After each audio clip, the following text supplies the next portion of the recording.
You might be asking yourself, why are you doing this for free? Why don't you make a course and market it? Are you really complaining? I don't think so. My name is Adrian, and let's get started. So the first of many things that you need to know how to do is opening the app, right? Now, if you need me to show you how to open an app, just go ahead and uninstall at this point. Now you're gonna be greeted with this screen right here.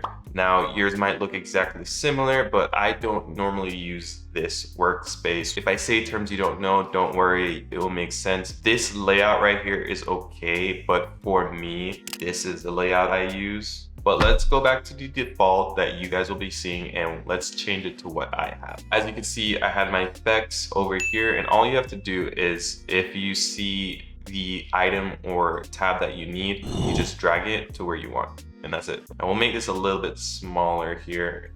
And all you do is go right in between that line and you just drag it. So I'm gonna tell you one or two of them and then go back to my screen. And all you have to do is look at exactly what I have and you could find it. Now, the next one that I have is Essential Graphics. If you look down here, Essential Graphics isn't right here, Essential Graphic isn't right there. So where's Essential Graphic? Basically, we have to open a window and we have to find it. And all I have to do is enable it. And I usually do effects first and Essential Graphics. That's how you find it, that's how you open it, that's how you organize it, right? And it works with anywhere in this screen. All right, so go ahead and take your time, set it up just the way I have it.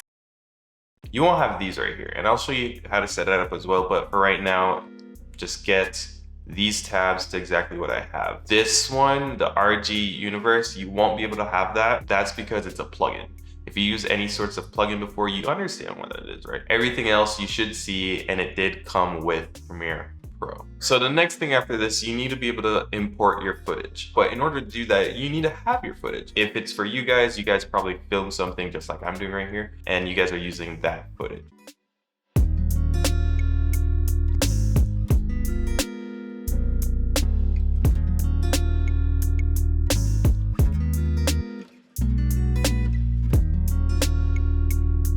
Okay, so now that we have our files downloaded, now we need to create the bins and we need to import these files. We're gonna come down here, right? If it's not on this one, if you click this and you click project, and it's gonna have the name that you gave it. So whether you untitled it or you named it something, it's gonna have that down here. And then we're gonna click it. And then we need to create something called the bin. And if you wanna have any of these screens bigger, we're gonna press the tilde key, right? So now that this is bigger, we have a lot more to work with, especially if we're only doing a one monitor setup, right? So let's go ahead and click our bin, and we're gonna call this A roll, and then we're gonna put B roll. For the other bin, we're gonna create another bin called assets. And then if you don't know what A roll or B roll is, so A roll is basically your main footage. So if you're not used to the term, you can call it main footage. And then B-roll is that slow motion shot, you put over your videos. So this is typically my setup, and all I do after that is I import everything else. The quickest way that I know of that you can import something is just by dragging everything in, but it's not the correct way. We're gonna do it very simple, and I'll show you the correct way, like the true correct way, once we get a little bit more advanced. Copy everything, and we're just gonna bring everything to A-roll for right now. So now once we import all the footage, we won't have any B-roll. I mean, we do have B-roll, but we're not gonna classify it because I just compile a bunch of videos. In order to get out of this screen, since this is highlighted now, we're going to just press the tilde key once again. Let me explain what I usually put in the assets folder real quick, because we may not use it as much. We may not use the miscellaneous and images in this video, at least. The audio, any sorts of audio, whether it's main audio, music. I don't put sound design. If I have like sound effects, I create another one and call it sound effects.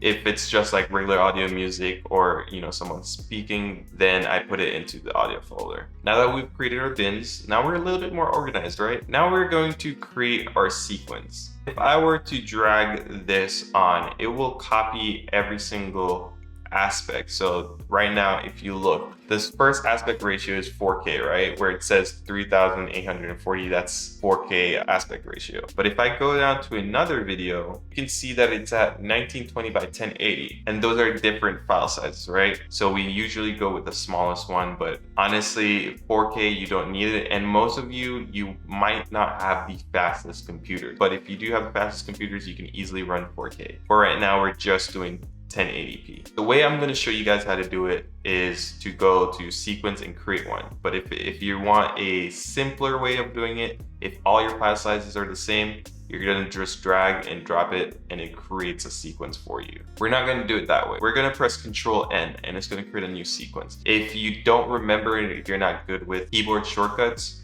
you can go up here, File, New, Sequence, and it will create a new sequence for you, but we're just gonna do Control N.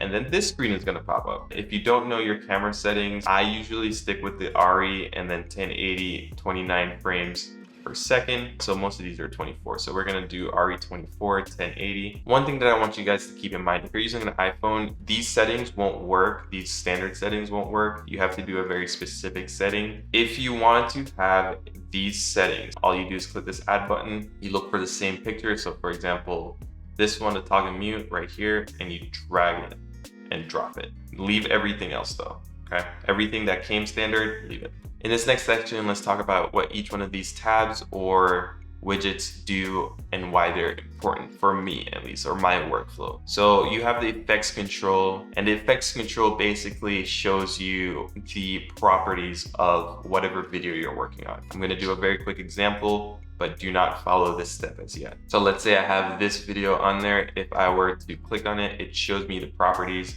of this video. And then you have the audio track mixer. This is the bread and butter to quality audio. If you're a sound design, if you're an audio engineer, you will love this section. I just clicked this little arrow right here and it brings down my filters.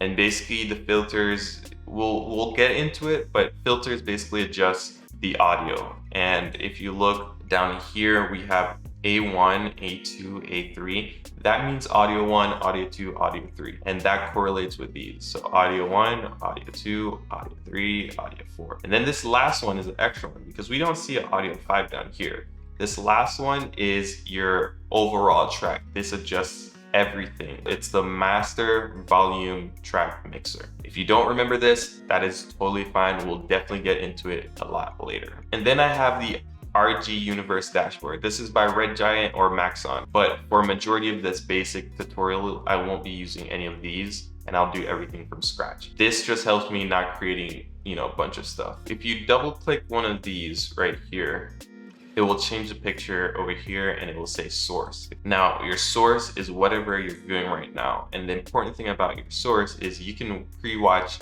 what video it is before you put it onto the main editing space. Next, we have the effects panel. This is exactly what it says. It's the effects. It's where you can add audio effects, video effects. Next, we have the essential graphics tab. And this is where you can have, I know I'm gonna be redundant with saying this word, but graphics. And all you do is you drag this, drop it. And if you have Adobe stock, you can either purchase templates that have been made for you and you can just use those. It has 50 pages. It's a lot. So this is Chromatic RG Shift, and they do have free ones. If you click free, these are actually really good. And it has 14 pages. And then last but not least, we have the text. This is very important if you want to create subtitling on your own. Now, Adobe does a decent job of auto creating your subtitles, but you do need to double check what the word is saying and make sure it's correct. One second.